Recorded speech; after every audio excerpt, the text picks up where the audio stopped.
Olá, tudo bem? Acompanhe agora mais um Universiência, um programa fruto da parceria entre TVs e instituições públicas de ensino superior nordestinas. Aqui, a gente conhece as produções científicas destas instituições. Veja agora algumas delas. Pesquisadores do IFE baiano investigam áreas e períodos do ano com maior ocorrência de incêndios florestais no estado da Bahia. Pesquisa da Universidade Federal de Pernambuco revela a descoberta de 2 novas espécies de lagartos no Nordeste brasileiro. E você ainda vai conhecer tudo a respeito de um idioma que já foi o mais falado no norte do Brasil e hoje tem pouco mais de 6.000 falantes. Tudo isso e muito mais você confere agora no Universiência.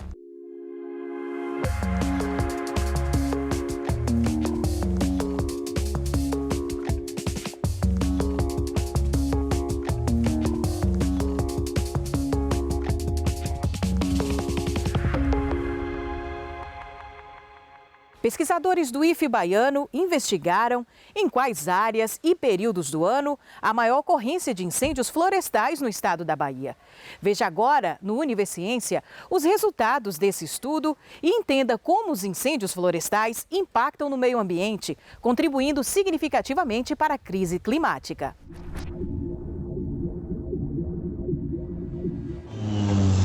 Os incêndios florestais causam destruição por onde passam, impactam a fauna e a flora dos ecossistemas e liberam na atmosfera grandes quantidades de gases de efeito estufa, contribuindo para o aquecimento global. Com um olhar regional para a questão, um estudo realizado no Instituto Federal Baiano buscou investigar a variação espaço-temporal da ocorrência de incêndios no estado da Bahia. A gente conseguiu, portanto, identificar quais são os municípios onde se tem um maior registro de queimadas e de incêndios florestais, ou seja, de focos de queima. E a gente conseguiu determinar também quais são os períodos mais críticos do ano. Na maior parte da Bahia, a gente conseguiu perceber que os meses seriam os meses de agosto, setembro e outubro. E com relação à variação espacial, a gente percebeu que principalmente a parte oeste da Bahia e a parte sul estão os municípios em que apresentaram a maior densidade de focos de queima, enquanto que as regiões Nordeste e a região Norte são as regiões com o menor registro de queimadas. Todos esses dados que a gente coletou para esse estudo, eles foram obtidos a partir do satélite Aqua, que é um satélite da NASA que está em órbita no nosso planeta e ele consegue identificar essas áreas que estão queimando, né? Outro dado obtido com o estudo foi de que aproximadamente 75% da área territorial da Bahia está classificada dentro dos grupos alto, muito alto e extremo de risco de incidência de focos de queima. O que isso significa dizer? Que 75% do território da Bahia apresenta um potencial elevado de ocorrência de focos de queima, de registro de focos de queima. Dados como o dessa pesquisa ajudam no planejamento de políticas públicas de prevenção e combate aos incêndios florestais, ajudando, por exemplo, no trabalho de quem atua diretamente no combate ao fogo. Utilizando os dados do INPE, a gente tem condições de identificar determinados pontos de calor e ver que aquilo ali está um pouco fora do normal, né? E aí a gente pode entender que ali tem uma possibilidade de um incêndio florestal e aí a gente passa a verificar em loco essa situação. Mas na maioria dos casos, as solicitações chegam através dos municípios. O que é unânime na opinião de cientistas e de quem atua no dia a dia do problema é que a informação é uma peça-chave para evitar a formação de incêndios. O primeiro passo é entender como eles são causados. No Brasil, cerca de 99% dos incêndios eles são originados a partir de ação humana, ou seja, a partir de fatores antrópicos. Digamos que a gente tem essa área aqui, por exemplo, essa área aqui em amarelo. Essa área representa o terreno de um fazendeiro. E esse fazendeiro ele vai empregar o fogo na sua área para limpar seu terreno. Digamos que tem muito mato lá crescendo, ele quer fazer essa limpeza para estimular o nascimento de gramíneas, para o gado se alimentar, ou então para plantar alguma coisa. Então ele vai fazer uma queimada. O que é queimada? Queimada é o uso do fogo de maneira controlada.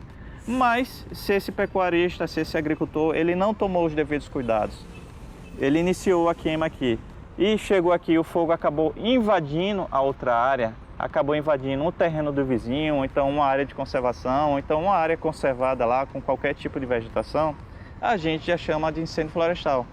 Porque incêndio florestal é o fogo descontrolado. Em determinadas regiões do nosso estado, a gente já identificou que algumas pessoas colocam fogo para que posteriormente elas possam lotear um determinado terreno, né? Então, existem várias circunstâncias que a pessoa utiliza do fogo, né, equivocadamente para obter os seus lucros, os seus objetivos e acaba desenvolvendo um incêndio florestal. Só para você ter ideia, no Brasil, cerca de 70% dos gases do efeito estufa que são lançados aqui no Brasil, eles são diretamente relacionados com atividades de desmatamento e com atividades de queima e de incêndios florestais. Então, nós temos um problema muito sério, que é justamente essa associação, desmata e queima. Porque, por exemplo, na Amazônia, nós temos uma floresta tropical úmida, uma floresta tropical verde. Então, se a gente chegasse lá com fósforo, com isqueiro, tentasse originar um incêndio, a gente dificilmente conseguiria. Por quê? Porque é uma floresta verde, uma floresta úmida. Isso quando ela está conservada, tá? Mas à medida que vão sendo desmatadas áreas, vai se abrindo clareiras, a radiação solar ela consegue penetrar no interior da floresta, deixando assim um combustível, ou seja, as folhas, a serrapilheira, aquele material que está no solo, mais seco e mais propenso a queimar. Por exemplo, no cerrado, nas savanas africanas, são ecossistemas dependentes do fogo. Então, se a gente exclui totalmente o fogo, acontece um problema sério. Por quê? Porque as espécies lá elas estão adaptadas à ocorrência do fogo. Já quando a gente fala sobre ecossistemas sensíveis ao fogo, a história é totalmente diferente. Acontece um incêndio, mesmo que seja um incêndio de baixa intensidade, ele vai causar uma grande destruição. Por quê? Porque tanto as árvores quanto a fauna não estão adaptadas ao fogo. Então, um pequeno incêndio pode gerar uma grande destruição, levando à mortalidade de diversos espécimes, seja da fauna, seja da flora, podendo, em alguns casos, levar até algumas espécies endêmicas de baixa distribuição à extinção. A liberação de CO2 na atmosfera é outro rastro deixado pelas queimadas. À medida que a gente derruba uma árvore dessa e queima, todo esse CO2 que está fixado na estrutura aqui da árvore, ele vai ser liberado novamente para a atmosfera. Geralmente, quando a gente pensa em efeito estufa, aquecimento global, geralmente a gente associa a carros, cidades grandes como São Paulo, aqueles caminhões jogando fumaça, aquelas indústrias jogando fumaça para cima. Mas, na verdade, o maior responsável é o desmatamento associado às queimadas e os incêndios florestais.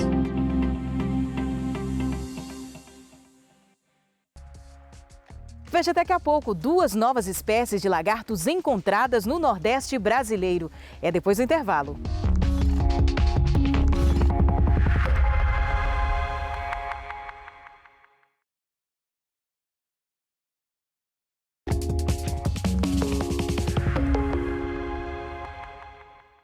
E tem novidade na fauna brasileira. Uma pesquisa da Universidade Federal de Pernambuco revela a descoberta de 2 novas espécies de lagartos no Nordeste. Uma das principais diferenças para outras espécies já identificadas, além do fator genético, é o tamanho maior do corpo, que pode ultrapassar 17 centímetros da ponta do focinho até a ponta da cauda. E os cientistas ressaltam a importância dos estudos desenvolvidos a partir de agora. Afinal, conhecer é importante para preservar. Bom, eu sou Marcos Ribeiro, eu sou biólogo, formado pela Universidade Federal de Alagoas e mestre em Biologia Animal aqui pela Universidade Federal de Pernambuco. Atualmente eu sou doutorando também por esse mesmo programa de pós-graduação aqui na UFPE. O meu atual projeto de doutorado ele é intitulado Revisão Taxonômica do Gênero de Gecos Neotropicais Philopezus, que é um gênero de lagartixas que está amplamente distribuída na América do Sul e que atualmente sabe-se que na verdade corresponde a mais espécies do que se imagina. Nós utilizamos de informações contidas no DNA e na morfologia para diagnosticar e descrever pela primeira vez formalmente para a ciência essas 2 espécies, que são facilmente, digamos assim, distinguidas daquilo que ela era chamada anteriormente pelo tamanho, o maior tamanho, que pode chegar aí a quase 15 centímetros da ponta do focinho até a ponta da cauda. Também pelo tamanho, a disposição e o número das escamas do queixo, da região gular, pelo padrão de coloração, pela disposição dos tubérculos que existem no dorso. Então, todas essas são características que nós chamamos de características diagnósticas que possibilitam os pesquisadores e os interessados a identificar esse material tanto no campo quanto no laboratório. Essa daqui, ela é a primeira espécie, Philopezus selmi. Ela atualmente é conhecida só para algumas poucas localidades em áreas de transição entre a Mata Atlântica e a Caatinga, no estado de Alagoas, especificamente 5 localidades. E a segunda espécie, que é o Philopezus diamantino, ele é atualmente endêmico, da Chapada Diamantina, conhecido só para uma localidade, que é Serra do Sincorá, no município de Mucugê. Bom, aqui nós temos alguns dos representantes das espécies novas que fazem parte da série tipo, que são os indivíduos que foram utilizados para a descrição e caracterização das espécies. Então, é a esses indivíduos que o nome que foi dado está atrelado. Quando nós vamos analisar a morfologia, ao menos nessa pesquisa em específico, nós coletamos ao menos 50 caracteres de cada indivíduo.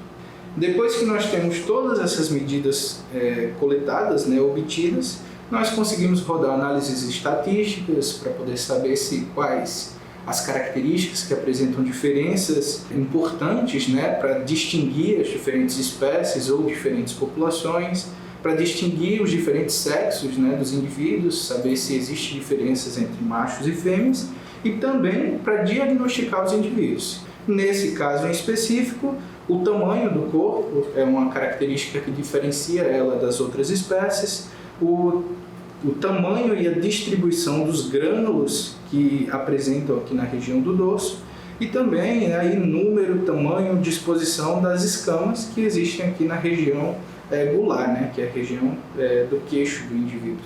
Até o momento, nós temos aí analisado ao menos 1.300 indivíduos, mas a intenção aí é chegar pelo menos nos 2.000 para realmente ter uma representatividade de todas as espécies e assim conseguir identificar que as características que eu de fato estou dizendo que diferencia as espécies não apresentam variação dentro de uma mesma espécie. Então, aqui a gente pode ver a diferença entre as duas espécies. Aqui à minha esquerda nós temos o Philopezus selmi, que está distribuído no estado de Alagoas.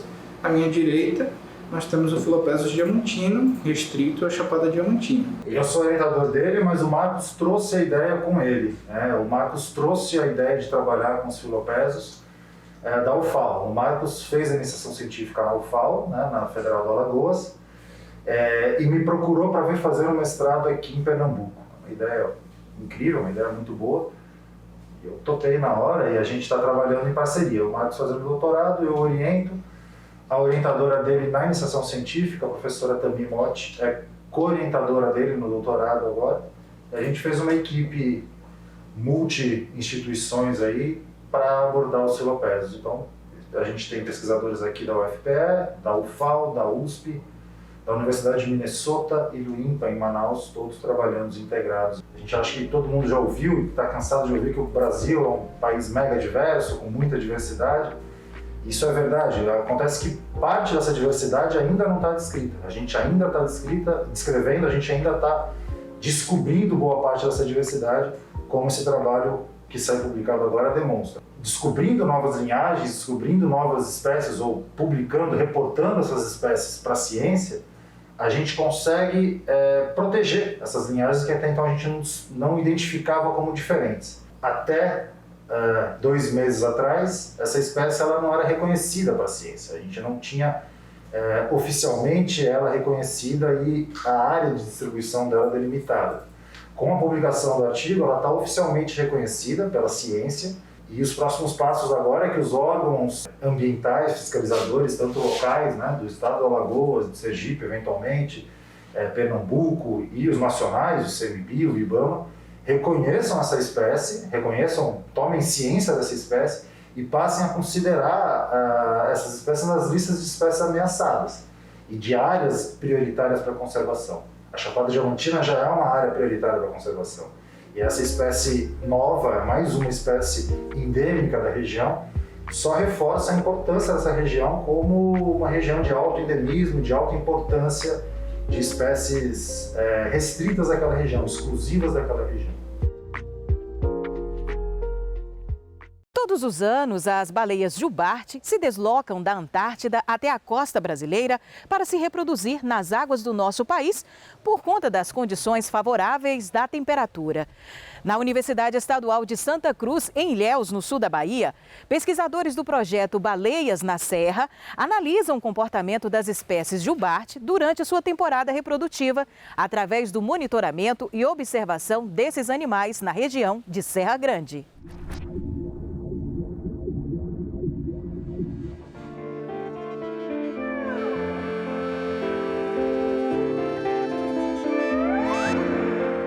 A grande motivação para o início do projeto foi a plataforma que a gente se encontra, que é muito singular e especial para o estudo, principalmente das baleias jubarte. E o porquê disso? Porque a gente se encontra na região de Ilhéus e Itacaré, onde a plataforma continental é mais estreita em toda a costa do Brasil. Então isso faz que a gente tenha uma distância curta próxima à costa, onde a profundidade é baixa. Então isso favorece a aproximação das baleias à costa, e temos um ponto alto para a observação das baleias também muito perto da linha da costa. O objetivo principal é a conservação da espécie, né? E para conservar, nada melhor do que você entender o que está acontecendo com os indivíduos. Se você não conhece o animal que você está trabalhando, não tem como você propor uma medida de mitigação, não tem como você conservar essa espécie. Então, a gente estuda, de fato, o comportamento, o uso de hábitat, o movimento dela na região, para poder estar inferindo do que esses indivíduos, né, precisam, quais são os potenciais impactos. A gente utiliza predominantemente duas metodologias.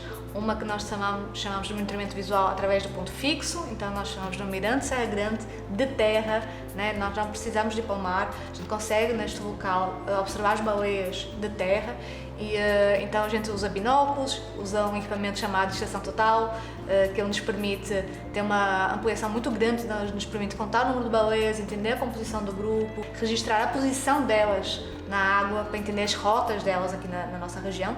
E além disso, nós também fazemos o monitoramento acústico passivo, que usamos um gravador que se chama hidrofone, porque ele capta os sons de baixa de água, e que então a comunicação acústica é essencial para esses animais, né, que vivem no ambiente aquático. A gente deposita uns equipamentos lá no fundo do mar, ali próximo à região, e aquilo fica gravando os bichos. Então a gente acompanha tanto os cantos dos machos como alguns sons sociais que estão lá.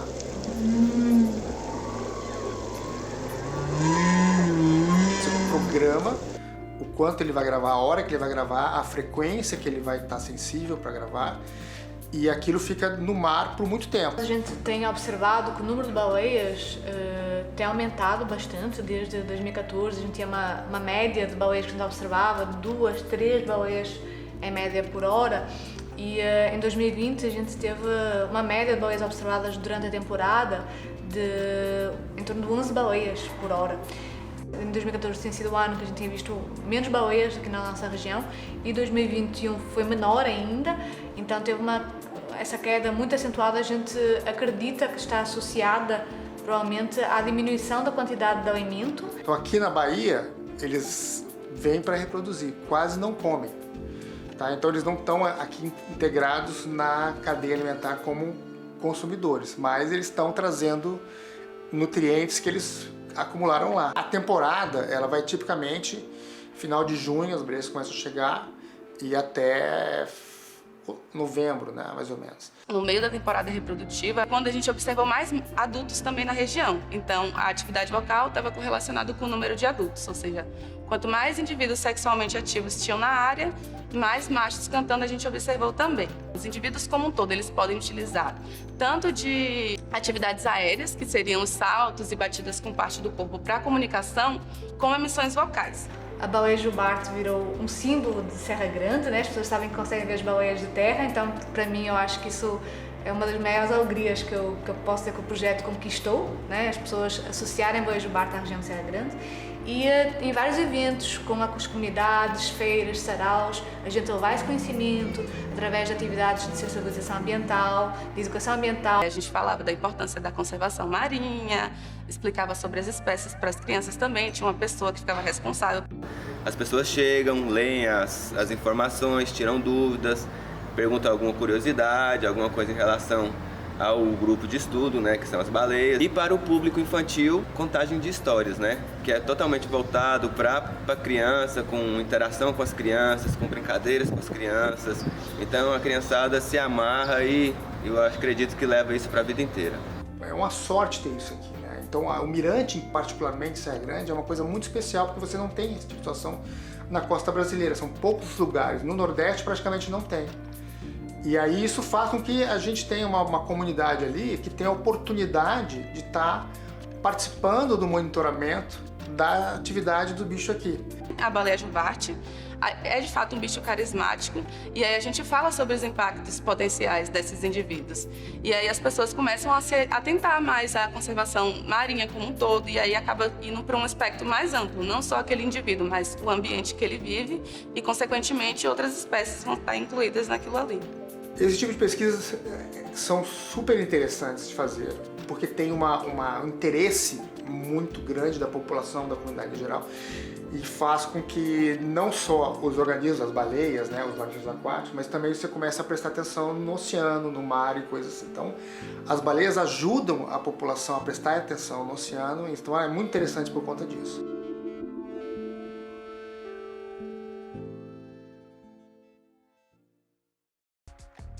A seguir, as curiosidades sobre um idioma que já foi o mais falado no norte do Brasil. É depois do intervalo.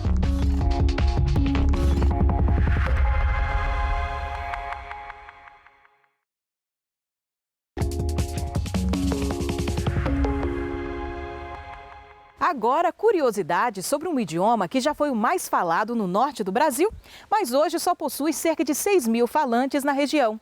Existem muitas pessoas interessadas em estudar e aprender essa língua e, para auxiliar nesse processo, pesquisadores da Universidade Federal do Ceará estão desenvolvendo ferramentas computacionais que auxiliam na tradução de textos simples dessa língua descendente do tupi.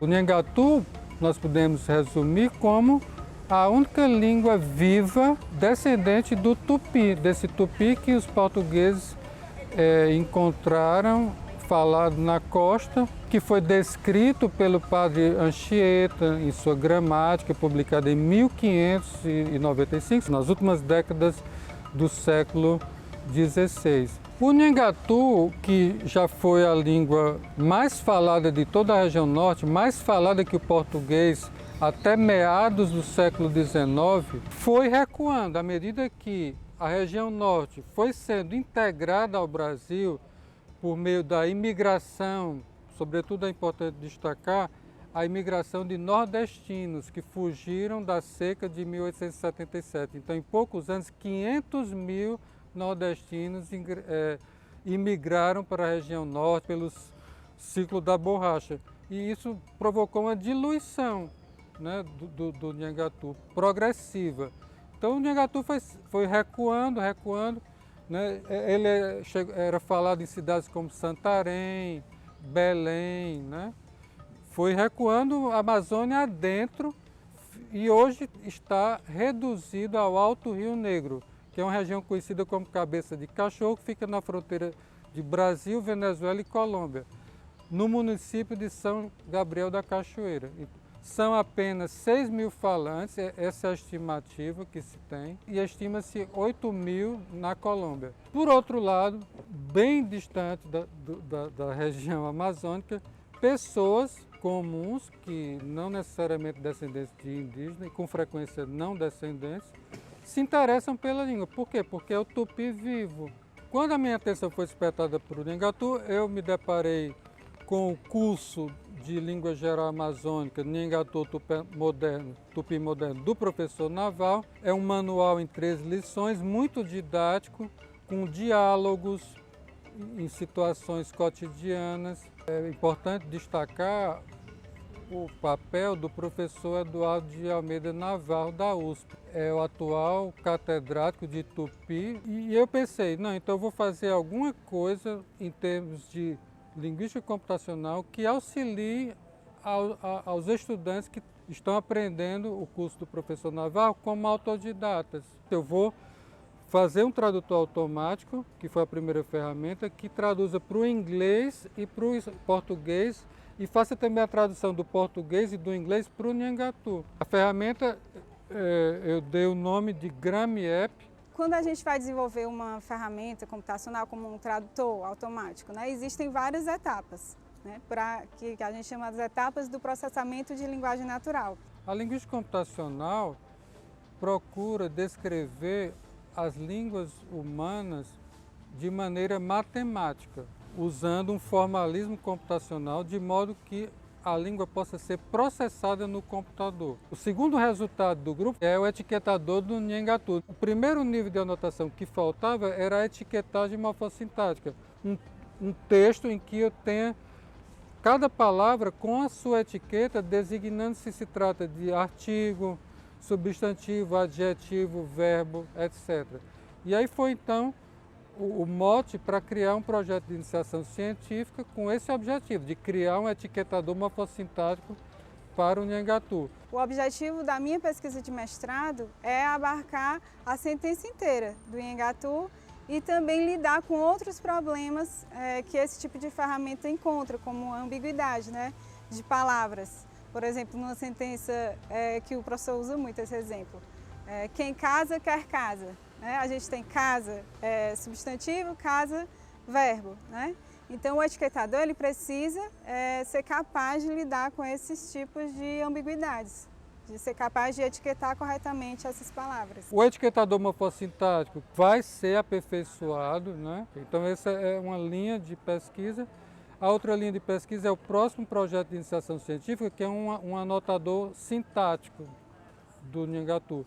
Porque o etiquetador apenas atribui as classes de palavras, mas não diz o que é sujeito nem objeto. Essa será, então, a meta do próximo projeto de iniciação científica. Eu imagino que possa ser útil para os falantes nativos, mas eu ressalto muito a importância do estudo do Nhangatu pelas outras pessoas. É a língua que está presente em toda a história do Brasil desde o início e que foi documentada, que tem uma literatura bastante rica.